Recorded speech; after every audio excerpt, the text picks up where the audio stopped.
Onda Pesquera, la radio de la mar. Con Jesús Ferreiro. Aquí, en Radio España.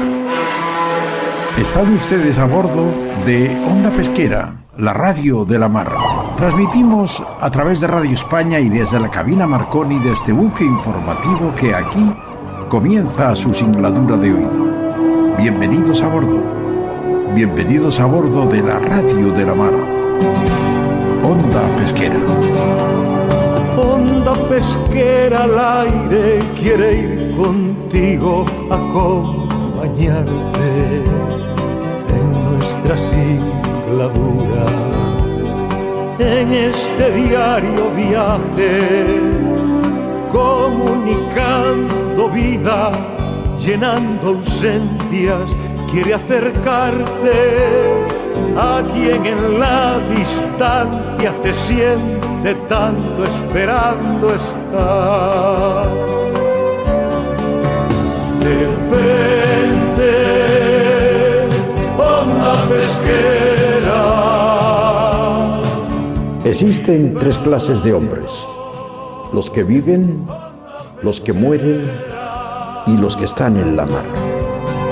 Contra viento y marea, sin miedo al temporal, navegamos unidos, la gran familia de la mar. Desde la ciudad de Santander y a través de Radio España, estamos transmitiendo para los 7 mares y los 5 continentes Onda Pesquera, la radio de la mar. Nuestro barco es la radio, navegamos unidos, la gran familia de la mar. Navegamos unidos, la gran familia de la mar.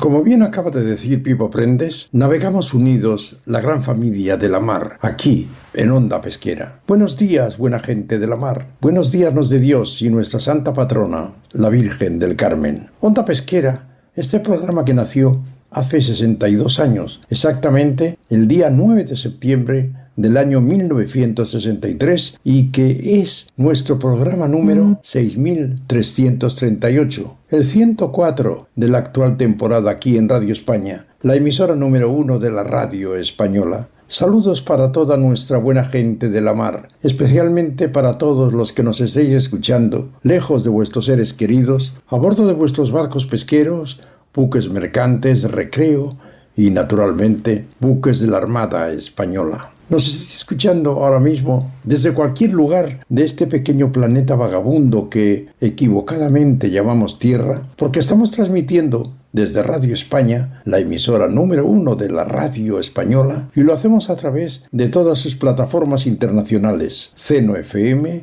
Google, Podcast, Spotify, Amazon y también a través de YouTube. Saludos especiales a toda la audiencia de Radio Intercontinental de Madrid, que transmite en directo Onda Pesquera a través de su frecuencia 95.4 de la FM de Madrid. Naturalmente, también saludamos a los que nos estáis escuchando a través de la frecuencia 106.1 de la FM de Radio Roncudo, de Corme, preciosa población da Costa da Morte, donde nacen los mejores percebes del mundo. Estamos ya preparados para iniciar la singladura de hoy, la número 6338 de Onda Pesquera, la radio de la mar. Y para ayudarnos a entender mejor la actual situación del mundo de la mar, hoy embarcan con nosotros Pipo Prendes, desde el puerto asturiano de Candás, desde el continente africano, y más concretamente desde Tanzania, se embarca Javier Garat, desde Madrid María Luisa Álvarez, desde Vigo Enrique López Veiga, desde Valencia Macarena Ferreiro, desde las Islas Baleares Gregory Mayol, desde el puerto de Santander Begoña Merino, desde el puerto mediterráneo de Cartagena el capitán de navío Eduardo Bernal, Jorge Álvarez, desde los estudios centrales de Radio España, y quien os habla encantado, Jesús Ferreiro. Que nuestra Santa Patrona, la Virgen del Carmen, nos acompañe a todos en esta singladura. Este es vuestro programa. Se llama Onda Pesquera y es la radio de la mar. Onda pesquera al aire quiere ir contigo a acompañarte.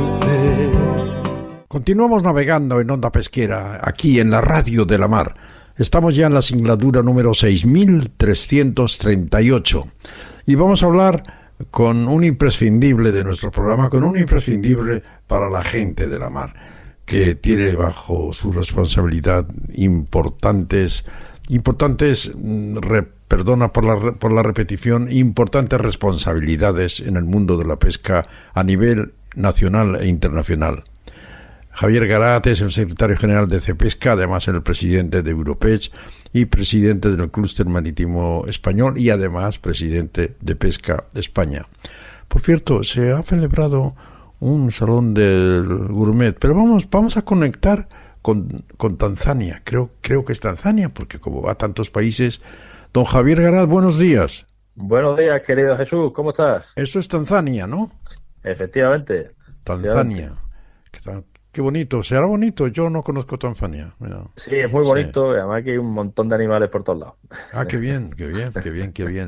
¿Cómo fue ese salón del gourmet? Pues muy bien, la semana pasada se celebraba el Salón Gourmet y como cada año el Ministerio de Agricultura, Pesca y Alimentación nos ofrecía la posibilidad de utilizar el stand que tienen allí montado durante toda la semana y en un día concreto nos ofrecía a Pesca España realizar una acción para dar a conocer nuestras actividades. Y en este caso, lo que hemos hecho con el título Los Grandes Desconocidos, que es una iniciativa que ya empezamos el año pasado, para dar valor a especies que desde el punto de vista comercial no son tan atractivas o que son baratas y que no tienen tanta salida como pueden tener las más tradicionales, pues darlas a conocer al público y dar a conocer que existen formas de cocinarlas diferentes y que pueden ser, por un lado, muy asequibles desde el punto de vista económico, muy nutritivas desde el punto de vista ya de la salud, de las propiedades nutricionales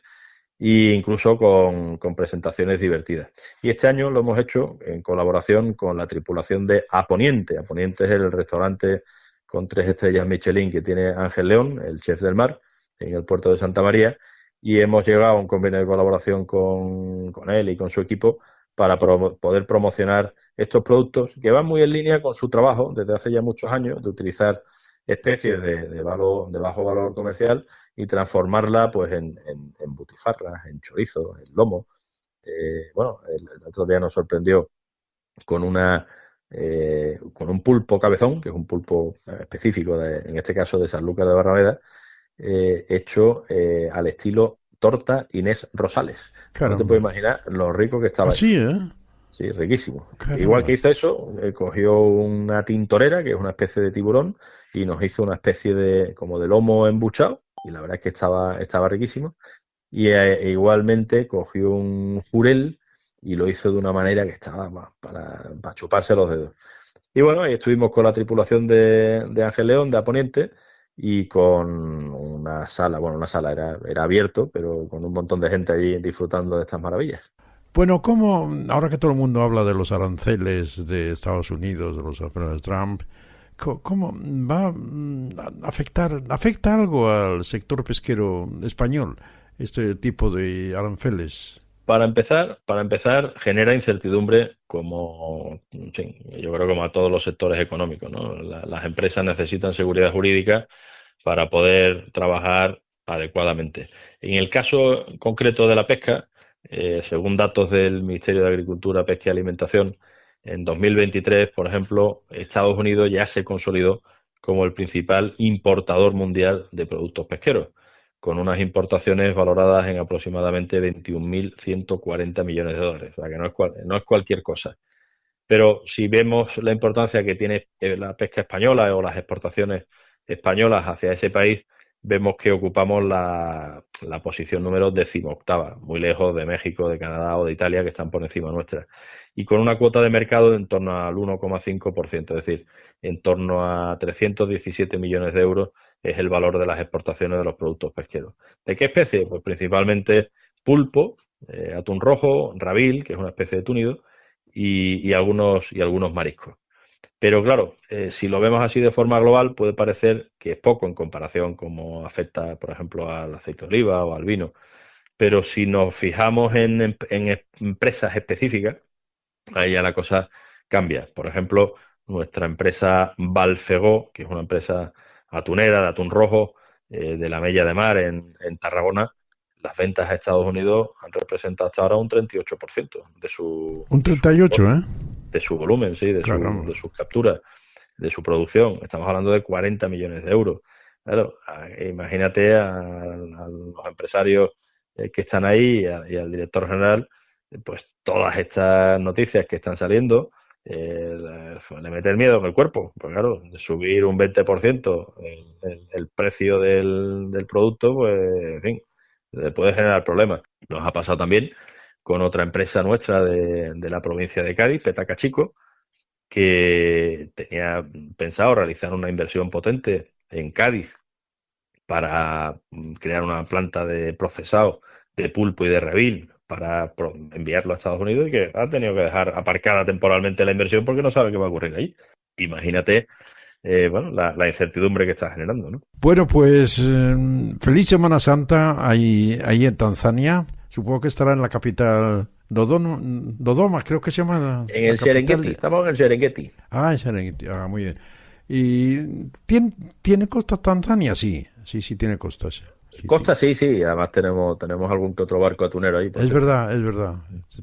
Pero sobre todo tiene selva, mucha selva y muchos animales salvajes. Sí, como te decía antes, muchos animales, hay grandes safaris que se organizan. La verdad que está muy bien organizado todo. Muchísimo cuidado, ¿eh? Por supuesto. Aquí lo que va a ser más complicado es disfrutar comiendo pescados y mariscos como disfruto en España, pero bueno, intentaré ser feliz igualmente. Y es lo que deseo ya a todo el mundo en esta Semana Santa, que es una semana típica de consumo de pescados y mariscos en España. Efectivamente. Muchísimas gracias, que lo paséis muy bien, tanto vuestra familia como tú mismo. Y si puede ser, a ver si les vendes algo de pescado por ahí a esa gente. Muchísimas gracias, Jesús. Feliz Semana Santa y un fuerte abrazo. Disfrutad comiendo pescados y mariscos, que seréis más felices. Gracias, Adiós. Javier. Un abrazo muy fuerte. Estás escuchando Onda Pesquera, aquí, en Radio España. Continuamos navegando en Onda Pesquera, la radio de la mar. Continuamos en esta singladura, la número 6338. Y vamos a hablar de un tema importante. Ya sabéis que nuestra debilidad son las pescaderías tradicionales de nuestro país. Estos establecimientos, centros de salud, porque el pescado, sin ninguna duda, es salud, el pescado y el marisco. Vamos a hablar con nuestra buena amiga María Luisa Álvarez, que es la directora general de Fedepesca, que son las pescaderías tradicionales de nuestro país, que acaban de celebrar además un congreso en Bilbao sobre los modelos de abastecimiento de productos de la pesca y también de la acuicultura. María Luisa, buenos días. Muy buenos días, cómo impresiona vuestra trayectoria, Jesús. Sí. Si me estás llamando mayor, no te preocupes, que oigo la de programas que llevas. Conozco bien a los de Ferrol y ya sé por dónde van. No, que va. Es que cada vez que digo los programas que lleváis, es que es para darte la enhorabuena, porque esa trayectoria en el tiempo no todo el mundo puede presumir de ella, Somos el programa más veterano de la radio de nuestro país. Somos el único programa que yo creo que de todo el mundo, que ha sido inaugurado por el rey Juan Carlos. Somos el programa que ha obtenido todos los reconocimientos y premios, tanto nacionales como internacionales, y somos el programa que estamos orgullosos de defender a nuestra gente de la mar, y esto es lo más importante. Pues ves cómo hay que felicitarte por esa trayectoria, porque es que es impresionante. Yo cada vez que dices el número de programas que lleváis es que me quedo pasmada. Enhorabuena. Gracias, María Luisa. Oye, ¿cómo ha ido ese congreso que acabáis de celebrar en Bilbao? Pues fenomenal, la verdad que hemos vuelto muy contentos porque hubo aforo completo. Celebrábamos nuestra Asamblea Nacional allí el domingo y el lunes pasado pues aprovechamos para hacer una reflexión sobre el consumo de los productos pesqueros, cómo está el mercado español, pero también sobre cómo se abastecen los detallistas en distintos lugares de España, porque la verdad que hay muchísima variedad de formas de abastecimiento y un poco estamos haciendo la reflexión de cómo podemos mejorar la conciliación de la vida profesional y familiar para garantizar el relevo generacional y entonces analizar si puede haber cambios en esos modelos de abastecimiento que permitan que no sea tan nocturno. Ver si podemos mejorar, ¿no? Que al final no podemos perder de vista que tenemos que cambiar con los tiempos. Oye, y sigue siendo problema. ¿Por qué hay problemas en este relevo generacional? ¿Por qué? ¿Cuál es el motivo principal? Este es un sector que desgraciadamente carece del prestigio social que merece, como no hemos tenido esa formación profesional pública que sí han tenido otros sectores pagados con el dinero de todos los españoles, como puede ser la hostelería y el turismo desde el año 60, pues resulta que la distribución alimentaria, que si tenemos en cuenta mayoristas, minoristas de todos los alimentos, emplea a más de 1 millón de personas en España, pues no ha habido esa formación profesional. Y luego, pues los horarios comerciales.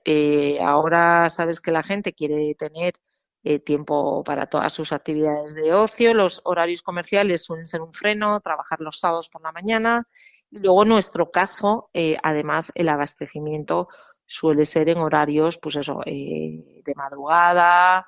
Entonces, por eso queríamos analizar cómo compran los detallistas en los distintos puntos de España, ver si se podría avanzar en cambiar un poco esos horarios. Y claro, no es fácil. Hemos llegado a la conclusión que los que mejor viven de España casi que son los detallistas de Burgos, porque tienen un sistema que madrugan mucho menos que los demás. ¿Y por qué? ¿Por qué? Pues porque ellos compran en 2 almacenes mayoristas importantes que hay en Burgos, y luego algunos recepcionan directamente de puerto. Pero esos almacenes mayoristas, pues fíjate, les llaman por las tardes para darles toda la lista de precios, de productos y tal, lo dejan ya todo reservado y ellos pues normalmente van sobre las 7 de la mañana a recogerlo y a llevarlo a la tienda. E incluso algunos se lo llevan a la tienda, con lo cual, claro, ganan un tiempo, pues se levantan a una hora pues, claro. más habitual, ¿no? ¿Y por qué no se puede hacer eso en todos los sitios, María Luisa? Pues te voy a poner el ejemplo de Madrid, que también salió, y de otros mercas, ¿no? Por ejemplo, Mercamadrid tiene un radio de influencia de más de 400 kilómetros. Entonces, aquí vienen detallistas a comprar de Badajoz, incluso de Córdoba. Entonces, ¿qué pasa? Que nosotros podríamos entrar más tarde, los detallistas afincados en Madrid, ¿no? Por ejemplo.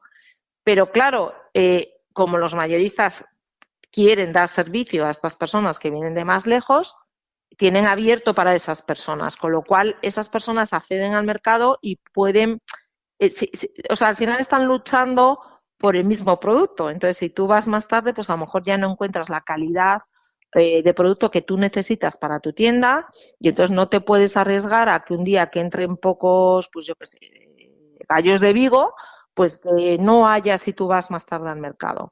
Entonces, ese es uno de los problemas, que al tener ese radio tan grande, hay gente que viene de lejos un par de veces a la semana y entonces nos adelanta el horario, por decirlo así. Y luego también a veces nos han hablado de poner el horario por la tarde. Es imposible porque al final el detallista lo que quiere es ganar frescura. Entonces, si tú abres por la tarde, pues no lo venderíamos hasta el día siguiente. Y el milagro de nuestro sector es que de noche se hace todo el transporte de estos productos pesqueros desde todos los lugares de España para que lleguen lo más rápidamente posible y nosotros ponerlos a disposición de nuestros clientes con la mayor frescura posible. Entonces perderíamos un día de frescura que también no queremos, obviamente. Entonces no, es complicado cuando te pones a analizarlo. Nada es porque sí. Todos queremos buen producto, frescura, ganarle tiempo al tiempo.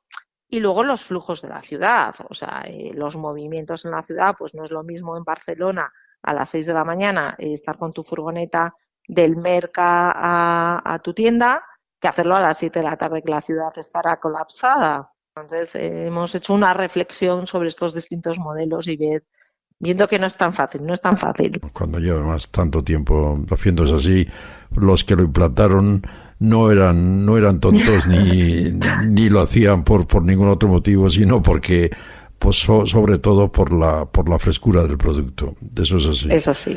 María Luisa, el otro día un pescador me dijo, pregúntale cuando hable con María Luisa, ¿por qué las pescaderías no ponen en el producto de dónde es ese pescado? Quiero decir, porque claro, me decía, nuestros pescados van en competencia con unos que vienen de China o que vienen de Argentina, que no tienen nada que ver con lo que pescamos nosotros, que vamos al día aquí. Era un pescador del Mediterráneo, de Santa Pola, y me decía, y claro, y las pescaderías, pregúntale por qué no se puede hacer esta indicación. ¿Por qué, María Luisa? Bueno, las pescaderías están obligadas a informar al consumidor final de la zona de captura del producto. Entonces, si no está poniendo la etiqueta con la información al consumidor final, mal hecho. Es verdad que no en todos los puntos de España se etiqueta igual. Yo también siempre digo que, por ejemplo, montar el mostrador de una pescadería que tiene 50, 60 referencias, pues lleva mucho tiempo, y etiquetar a mano, porque estamos todavía etiquetando a mano, es increíble. En el año 2025 se lleva más de una hora. Entonces, muchos lo que hacen es coger la información de trazabilidad, que es la etiqueta de la caja que compra el detallista, que trae más información de la que necesita el consumidor final o de la que es obligatoria, e incluso la ponen por ganar tiempo. Nosotros lo que nos gustaría es que por fin la trazabilidad fuera digital, de forma que pudiéramos capturar esa información al consumidor final de forma digital y mandarla a etiquetas electrónicas. Eso sería lo ideal para nosotros, pero sigue siendo un proceso muy manual, y entonces a veces, pues con las prisas, que no tengo tiempo, cogen la etiqueta de la caja con toda la información, pero están obligados a dar la zona de captura. Pero nosotros queremos, y estamos pidiendo en Europa, y esto es interesante, nos hemos sumado al movimiento Follow the Fish, que empezó Oceana, que sabéis que es una organización medioambientalista, porque queremos que se ponga la bandera del buque, porque a nosotros nos parece que es una información más relevante o tan relevante como la zona de captura, muy bien, porque la bandera del buque defiende el estándar de español o europeo, es decir, pues, sí, da confianza. Da la idea de confianza. De dónde se trabaja, claro. Sí, que nosotros sí queremos que sea obligatorio poner la bandera del buque, porque la zona de captura la gente no siempre la entiende muy bien. Y también estamos pidiendo que se informe de lo mismo que a lo que estamos obligados en el comercio, en la hostelería y para todo tipo de productos. Porque ahora esa información es obligatoria solamente para el fresco y el congelado en el comercio, pero si tú te tomas un tartar de atún en un restaurante, no te tienen que dar ni el origen ni la zona de captura. Claro. No tiene sentido. Ninguno. Entonces, estamos solicitando que para platos de un solo ingrediente sea también obligatorio, que ahora con las cartas con su código QR sería muy sencillo, y también para los productos transformados y conservas, porque al final, ¿por qué tengo que saber yo el origen y zona de captura de las sardinas cuando son frescas y no si van en lata? Entonces, lo que pedimos es que sea la misma exigencia para todos los productos y en todos los lugares del consumo. Bueno, pues Pablo, ya has oído la contestación a tu pregunta, que además ha sido una contestación amplia y detallada y creo que efectiva. María Luisa, felices vacaciones de Semana Santa. ¿Te vas a Ferrol o no? No. Yo llevo ya muchos años que me quedo en la Comunidad de Madrid porque sale mucha gente. Demasiada, y yo necesito también unos días de tranquilidad. Muy bien. Que hace falta también descansar, que ahora estamos todos siempre muy agitados viajando. A mí me viene bien descansar, reflexionar, leer, hacer deporte y comer mucho pescado y marisco. Muchísimo pescado y muchísimo marisco, porque eso da inteligencia y sobre todo, da salud, que es lo más importante que tenemos los humanos.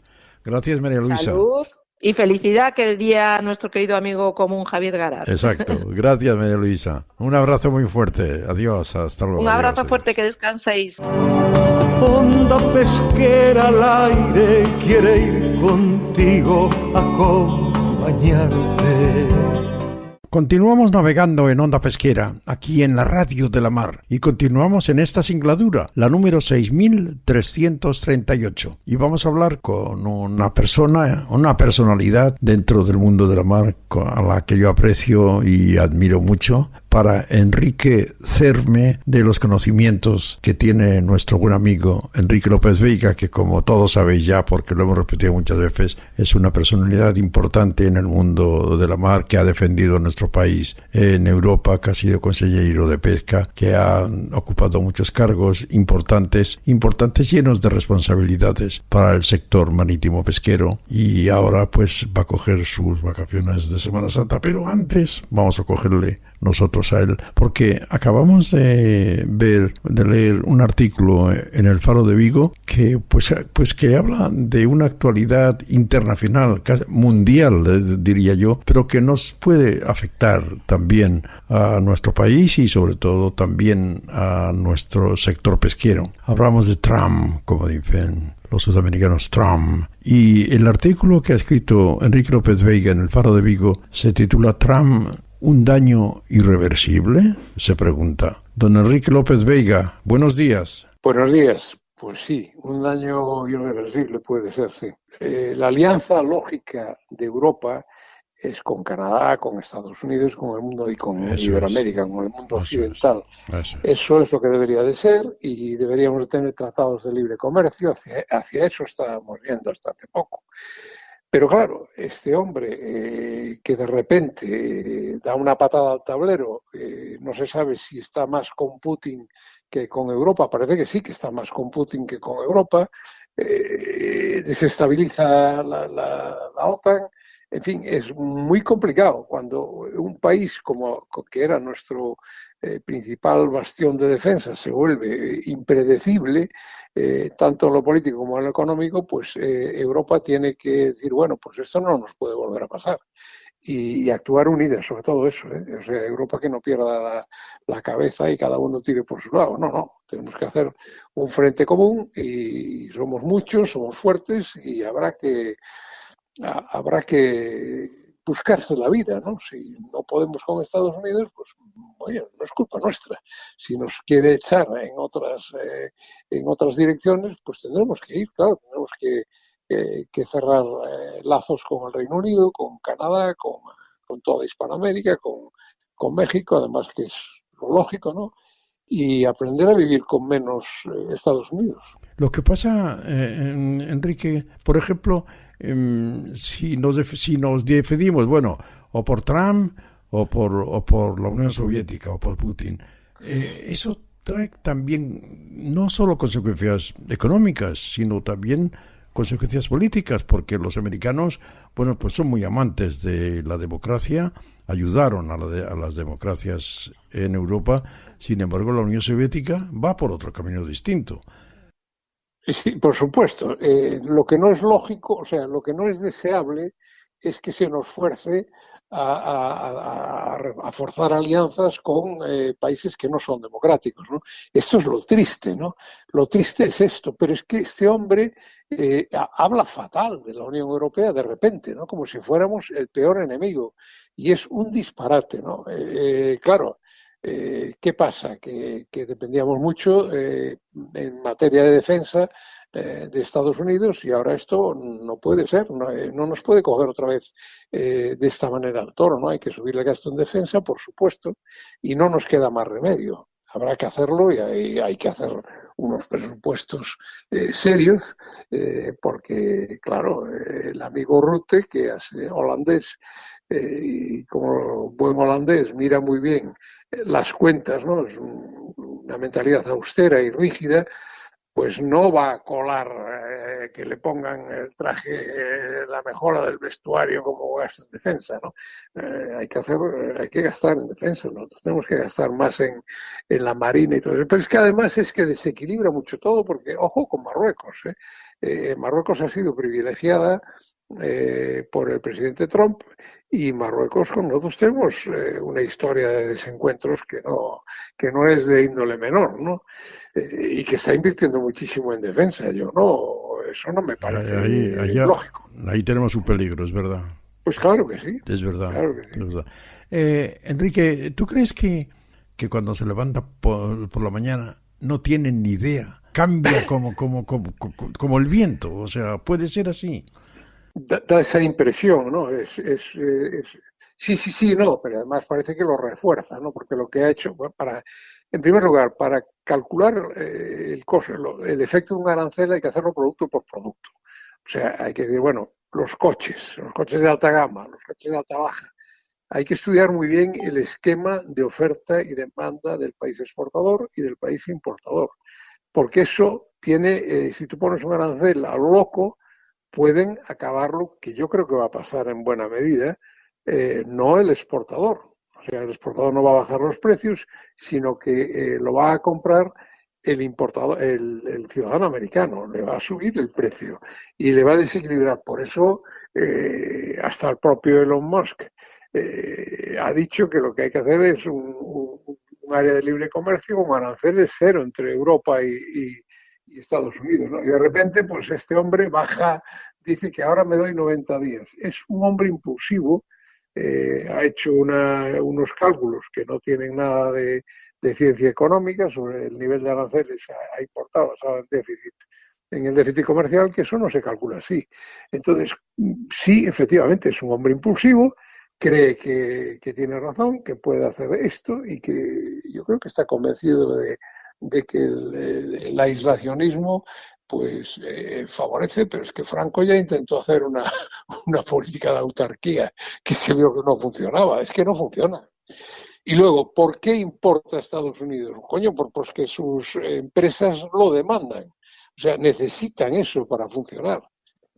Entonces, eso, desbaratarlo de la noche a la mañana, pues tiene las consecuencias que tiene. Así está la bolsa, claro. Una pregunta que yo me hago y que seguro que se hace mucha gente, y usted que es político y conoce muy bien la política, ¿cómo es posible? Porque Trump no es nuevo, Trump siempre ha sido así, siempre ha sido. ¿Cómo es posible que una población dé sus votos a un personaje así?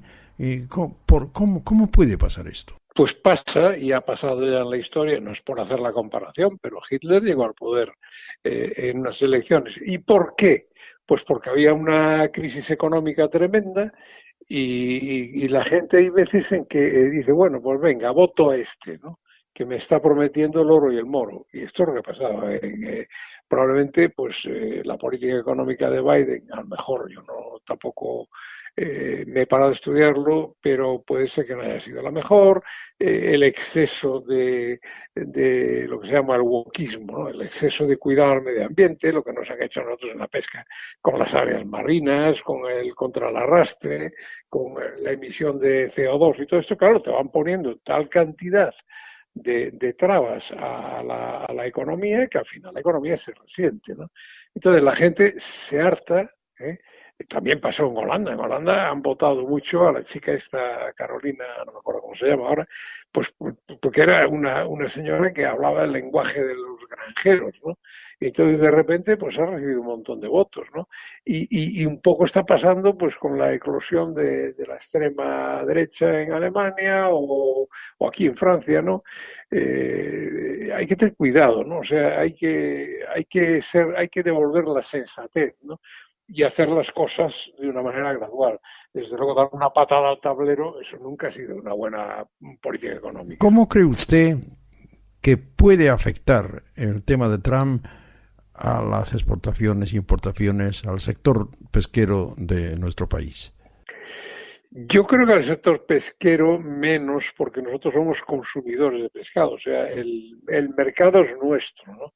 Que es la clave del desarrollo pesquero español. O sea, es que nosotros tenemos uno de los mejores mercados de pescado. O sea, está claro que en España se come mucha más variedad de pescados que aquí. Yo estoy en Francia ahora, aquí en Francia mismo, que Sin duda, se come sin bien. duda. De cualquier país del mundo, seguro. Exactamente, entonces se paga bien, tenemos consumidores, la gente nos quiere exportar. O sea, yo recuerdo que cuando pescábamos calamar en Boston, lo que querían los americanos era manu militari, echarnos de allí para importar ellos, a exportar ellos aquí, ¿no? Y Canadá hizo lo mismo, ¿no? Es que estos países, a veces que son los que parecen adalides del libre comercio, luego tienen unos tics proteccionistas que son rarísimos, ¿no?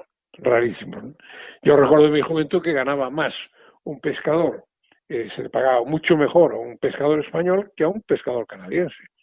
¿Y por qué? Pues porque en Canadá tenían un monopolio de compra, que era la Canadian Saltfish Corporation, que les pagaba una birria. Y luego nos echaban la culpa a nosotros. Sí, la vida se escribe así. Bueno, esperemos, recemos porque no nos afecte al sector pesquero de nuestro país todos esos temas internacionales de los chinos, de los europeos, de los americanos, en fin, tengamos la fiesta en paz. Y sobre todo tengamos, y le deseo también naturalmente a usted y a su familia una buena Semana Santa, que ya lo sé que está por tierras francesas, y que lo pase muy bien, que ande mucho en bicicleta, que sabemos que le gusta mucho, y Pues sí. y que haga deporte y que lo pase bien. Feliz Semana Santa, Enrique, muchísimas gracias. Igualmente. Antes de nada, su artículo El Faro de Vigo termina con un verso en gallego. Sí, era... ¿Me lo puede recordar o...? Sí, dice, ireime o rey de España, e si me tratase mal, ireime o de Portugal. Es decir, claro, oye, yo, claro que quiero un acuerdo con Estados Unidos, claro que eso es lo... Sí, pero si no lo consigo, pero claro. si no, pues oye, habrá que irse Claro. con los chinos. No es que me guste, pero Muy es que no bien. nos dejan otro remedio. Muy bien. Así Enrique que- López Veiga, gracias por enriquecernos con su sabiduría y su experiencia y sus responsabilidades. Buena Semana Santa, Enrique. Buena Semana Santa a todos. Navegamos unidos, la gran familia de la mar. Estás escuchando Onda Pesquera con Jesús Ferreiro, aquí en Radio España. Continuamos navegando en Onda Pesquera, la radio de la mar. Continuamos además con un tema interesante que no hemos tocado nunca porque se ha celebrado una conferencia entre pescadores de Malta y de Baleares. Y la entidad socia que ha participado en este proyecto, yo creo que interesante proyecto, Alnitac, bueno, pues le ha dado mucha importancia a esta conferencia. Entre los participantes tenemos a un pescador español, un pescador de las Islas Baleares, concretamente de Sóller, que ha estado representando, bueno, pues a los pescadores españoles. Gregorio Mayol, buenos días. Buenos días, ¿qué tal? ¿Cómo ha ido esa conferencia? ¿Tú qué conclusión sacas después de haber celebrado la misma? Fue una conferencia bastante productiva, sobre todo para quitar, digamos, prejuicios y aprender a ver cómo pescan en un lugar tan cercano y a la vez con técnicas distintas y maneras de hacer. O sea, la base de la pesca es la misma, pero las maneras difieren bastante. En esta conferencia, en esta reunión entre los representantes de pescadores de Baleares y los de Malta, ¿quién ha aprendido más? ¿Vosotros de ellos o ellos de vosotros? La verdad es que yo a veces tenía la sensación de que venía del futuro, porque muchas de las propuestas que se estaban dando en la conferencia, sobre todo en temática de pesca, de regulación, eran cosas que ya se están aplicando desde hace 10, 15 y 20 años en las Baleares. Sí, en tema de restricciones, cupos, comercialización, límites de redes. Eran cosas o diferenciación del producto. son cosas que, en especial, sobre todo en Mallorca, en otros lugares de la península es diferente, pero sobre todo en el modelo de Mallorca y Baleares, es verdad que en esta parte somos un poco pioneros en la regulación y distinción del producto. Gregory, qué es eso de dispositivos de concentración de peces anclados? Los dispositivos son simplemente un objeto flotante amarrado a un cabo y una piedra, un fondo. Eso hace el efecto Oasis, allí viene el nombre del proyecto, de Life Oasis, y hace que al estar en superficie se empiecen a agregar pequeños pescados, pequeños peces, y de ahí se vaya aglutinando pescado a nivel comercial. En Mallorca, por ejemplo, en la llampuga. En Malta es el mismo caso. En zonas del Caribe también, pero sobre todo es esta. En otras zonas del Atlántico es el túnido, es el atún, que hace el mismo efecto. Pero, ¿y en esa boya y en ese cabo ponéis algún cebo o algo o no? Nada de nada. Ah, no, ¿eh? No, el origen, un objetivo también de este proyecto es averiguar el por qué se aglutina ahí debajo. Porque no hay nada, simplemente es un objeto flotante y desde las teorías de los pescados buscan sombra, buscan cobijo, buscan peces pequeños. Esta será una buena propuesta para averiguar el por qué. Claro, claro. Y, oye, explícanos un poco, ¿qué es la llampuga? ¿Qué tipo de pescado es? De pez. Es un pez pelágico de rápido crecimiento. En 4 años ya es la maduración completa. O sea, que crece desde alevines, que hacen un palmo, hasta dorados, que se le dice dorado, de 25 o 30 kilos. Es un muy buen pescado porque, a diferencia del pez espada o atún, al rápido crecimiento que tiene, no contiene mercurio. O sea que ahora que está de moda el tema del pescado sin mercurio, es ideal. Además que es de temporada, es un pez que es migratorio. Además, en Mallorca y Malta hay mucha cultura. Y Sicilia también. El proyecto enfoca Baleares, Malta y Sicilia. La llampuga, ¿a qué pez ¿a qué se parece? ¿A qué pez es el más parecido? Lo podríamos comparar al pez limón en estado joven, que es pelágico. Después del pez limón pasa a ser viola, que se convierte en un pez demersal. Pero sí que a nivel de sabor es bastante único, es muy rico. O sea, sí, hace bancos, lo que lo hace de fácil capturación, sino que es fácil de pescar, es que hace bancos densos debajo de los agregadores, y digo, con un cerco o simplemente con un curricán de superficie se puede pescar. Te confieso, Gregory, que me has dejado igual cuando me has dicho del pez limón, me he quedado igual. ¿Qué otro pez se puede, más conocido, se puede acercar a la llampuga? Más conocido, pues ya tendrían que ser pelágicos, pero a nivel de sabor podríamos decir un atún joven. Perfecto. Sí, no es pez de roca, o sea, no podríamos compararlo con un capracho o un gallo de San Pedro. Claro. Son peces pelágicos. Claro. ¿Y solo hay en esa zona, eh? No, realmente está repartido en todo el mundo. ¿Ah, sí? Es un pez, sí, es un pez abundante. En el Caribe se pesca, en Grecia hay frescos donde en el año 2000 hace 2000 años ya se pescaba. Y lo que sí que culturalmente y gastronómicamente podemos mirar muy fino y decir que en Baleares solo se comercializa y se aprecia gastronómicamente en Mallorca. Islas como Menorca o Ibiza no la pescan. Fíjate qué curioso. Sí. Sí, sí. Y en la península tampoco, es un pez de descarte. ¿Y es caro? ¿En el mercado es caro o no? ¿O es normal?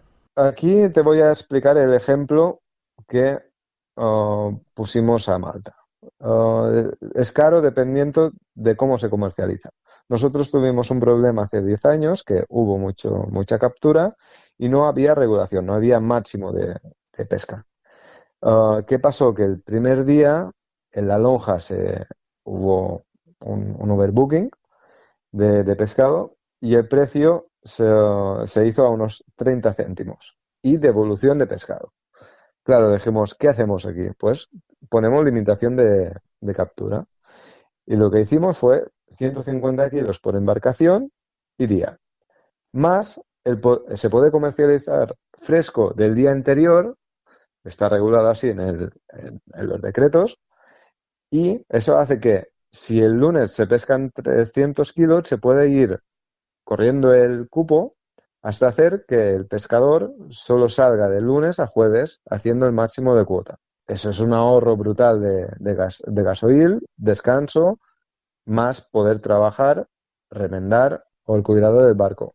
Qué bien, qué bien. Pues eso es una buena práctica, sin ninguna duda. Gregorio Mayol, ha sido un placer hablar contigo aquí en Onda Pesquera, la Radio de la Mar, y volveremos a conectar contigo en otra ocasión, pero ya cuando te encuentres la mar pescando para que nos digas cómo va la faena. Muchísimas gracias y feliz Semana Santa, Gregory. Muchísimas gracias a ustedes también. Onda pesquera al aire quiere ir contigo a acompañarte.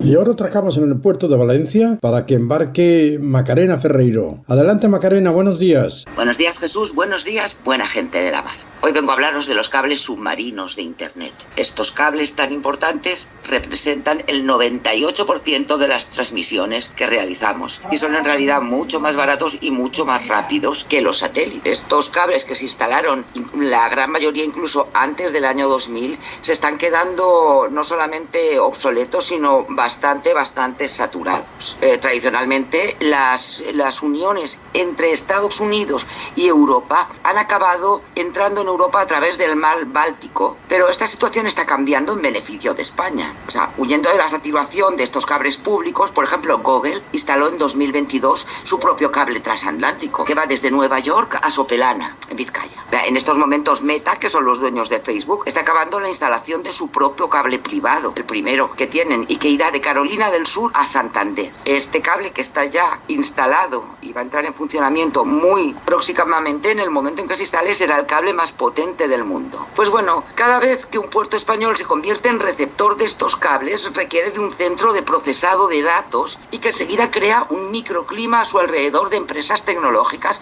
súper punteras. Con decirte que en Santander se está construyendo, por ejemplo, un campus tecnológico debido a la instalación de estos cables que llegan a Santander. Este campus tecnológico, que se va a dedicar a la inteligencia artificial y al procesado de datos, va a vender sus servicios a las grandes tecnológicas, Apple, Amazon, etcétera, que son los propietarios de estos cables. Por ejemplo, para este campus ya están presupuestados 3.600 millones de inversión exclusivamente privada, con unos 350 empleos súper cualificados directos y se calcula que unos 1.100 indirectos. Pues bueno, Jesús, mira, los avances tecnológicos, ahora hay que sumarle la geopolítica, en el empuje de los puertos españoles como puntos estratégicos, seguros y baratos para unir América con Europa. Permítame que te hable de la guerra híbrida que lleva Rusia contra la Comunidad Europea.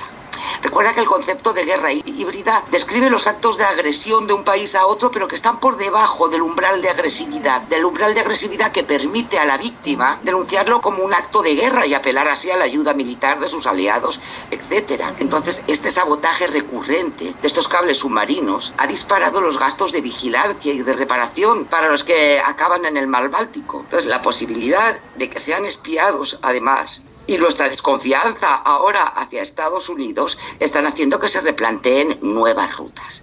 Resumiendo, Jesús, creo que podemos esperar la instalación de nuevos centros tecnológicos de este tipo cerca de nuestros puertos. Piensa en la situación, por ejemplo, de Cádiz o Huelva, y no solamente para los enlaces con Europa, sino también con África. Entonces, bueno, Jesús, estas son noticias de la mar, Son noticias desgraciadamente de la guerra. Quiera la Virgen del Carmen que pronto estemos hablando de los beneficios de la paz, que serán más y mejores, y que acabe este horror que está acabando con tantas vidas y que está afectando tanto a la calidad de nuestros mares. Muchas gracias. Navegamos unidos, la gran familia de la mar.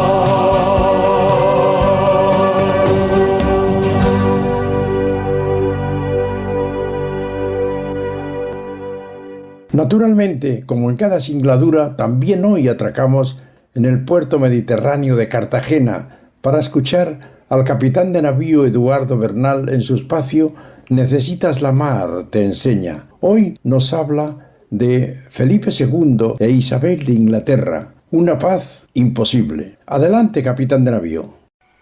Necesitas la mar, te enseña.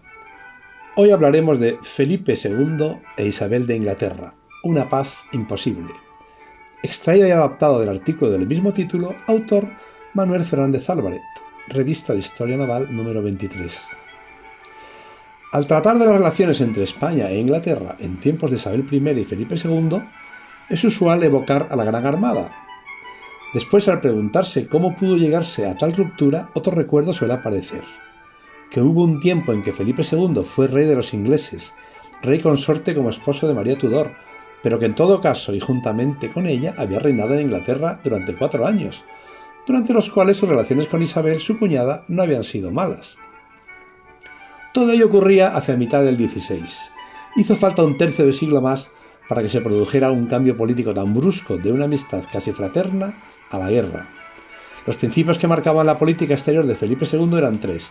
Uno político, el mantenimiento de los territorios heredados. Uno ideológico, la defensa del catolicismo. Y uno económico, el monopolio de la navegación con las Indias occidentales. La defensa de estos 3 principios conllevaba conflictos en una época en que la reforma había triunfado en media Europa y cuando la tendencia general hacia una economía mundial hacía que las potencias marítimas llevasen cada vez peor y como un notorio abuso del poder la veda del comercio por las nuevas rutas descubiertas.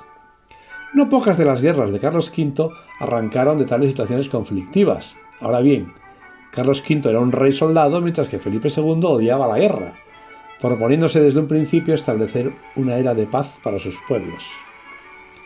Después de Carlos V se introdujeron cambios en la manera de llevar las relaciones internacionales, no siempre convenientes. El peor de ellos, su aislamiento al encerrarse Felipe en la meseta entre Madrid y el Escorial, apartando de su vida aquellos largos y continuos viajes que habían sido una de las características más notables del emperador. Los encuentros en la cumbre que había cuidado Carlos V desaparecerían, y con ello la posibilidad de que la diplomacia sustituyera la guerra. Y tampoco el despliegue familiar por las cortes europeas, aquella arma diplomática que brillantemente utilizaron los reyes católicos y Carlos V, fue tan espectacular como en tiempos de su padre el emperador. Europa sufrió antagonismos religiosos que dificultaban los entendimientos diplomáticos. Los soberanos de Inglaterra y España se convirtieron en protectores de los bandos religiosos en conflicto, protestantes, anglicanos y católicos. En un principio, tanto Isabel como Felipe II eran amigos y partidarios de la paz. Felipe II fue el mayor protector de Isabel siendo princesa y ejerció una poderosa influencia como rey consorte de Inglaterra. De hecho, le salvó la vida más de una vez frente a los consejeros de María Tudor que propugnaban su muerte.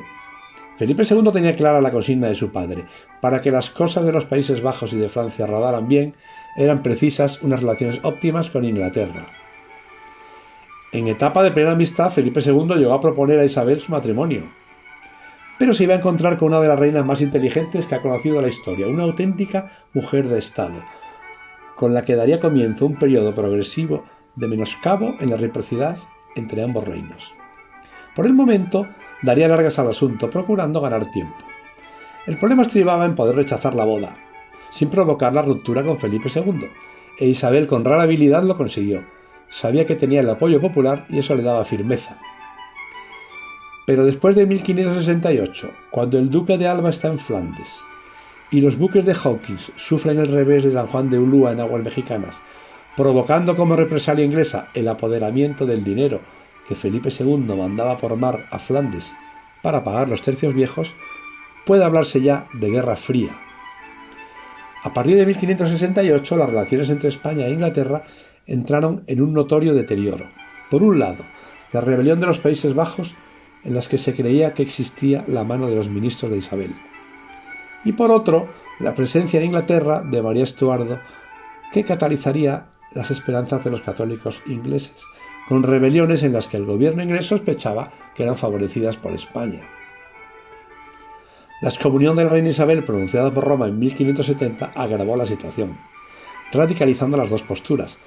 Los servicios secretos de Isabel se mostraron muy eficaces, y a la reina le fue fácil sojuzgar los alzamientos de sus vasallos católicos, mientras que Felipe II, con todo su poderío, y pese a mandar para cumplirlo a las grandes estrellas de su milicia, el duque de Alba, don Juan de Austria o Alejandro Farnesio, jamás pudo pacificar los Países Bajos. Más viable parecía el plan de casar a la reina María Estuardo con un príncipe español, pero no prosperó.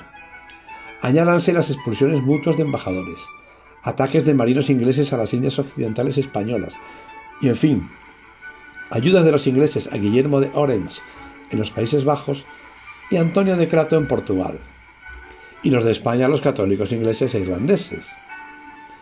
La incorporación de Portugal a los dominios de Felipe II agudizó aún más la rivalidad en el mar entre España e Inglaterra. En esa línea conflictiva llegó el ataque de Drake en 1585 a Santo Domingo, Cartagena de Indias y San Agustín. Las relaciones diplomáticas estaban rotas y la guerra entre las dos naciones era inevitable. No entraremos en detalles sobre el desastre de la Gran Armada, aunque sí decir que ello no supuso inmediatamente la supremacía marítima de Inglaterra y que Felipe II aprendió la lección remozando su marina. Además del impacto que supuso esa derrota en la sociedad española, menciona el autor que hay algo sobre lo que podemos y debemos reflexionar. En aquella guerra se perdió para mucho tiempo la amistad entre los dos pueblos, al quebrarse la paz. Una paz que ya estaba rota cuando el agravamiento de la obcecación religiosa por uno y otro lado la hizo imposible. Pero no solo esta obcecación. A juzgar por el autor, a la España de Felipe II le oscureció la mente aquella obsesión de mantenerse a ultranza en los Países Bajos. Eso hizo que pusiera tanto énfasis en entrometerse en las cosas de Inglaterra, como pieza básica para sostenerse en los Países Bajos. Capitán de navío Eduardo Bernal González Villegas, Instituto de Historia y Cultura Naval, Onda Pesquera de Radio España.